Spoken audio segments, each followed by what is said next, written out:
إلا طيحنا حجر وريشة من نفس العلو، واش كتوصل الريشة قبل ولا الحجر؟ ركز معايا. غالبا غادي تقول الحجر، ولكن واحد العالم سميتو غاليليو قال راه ماشي ديما هكاك. زمان الناس كانوا مقتنعين أن الجسم الثقيل كيسقط أسرع من الخفيف، ولكن المشكل ما كان حتى شي واحد جربها علميا. غاليليو قال ما نصدق حتى نشوف بعيني ونجرب بيدي.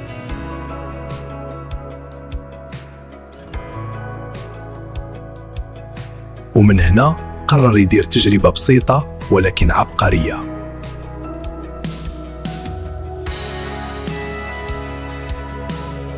طيح جوج كرات مختلفين في الوزن من نفس الارتفاع.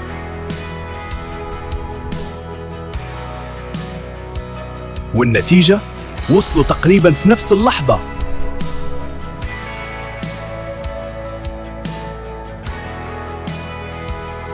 دابا نعاودوا نفس التجربة ولكن بمعدات حديثة. ملي نحيدوا الهواء كيسقطوا بجوج بحال. الجاذبية كتأثر على جميع الأجسام بنفس التسارع.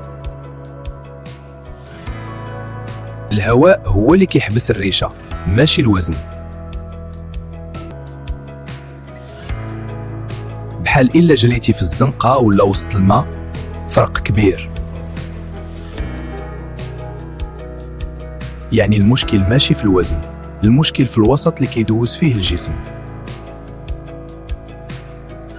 غاليليو علمنا أن العلم كيبدأ بالسؤال وكيكمل بالتجربة.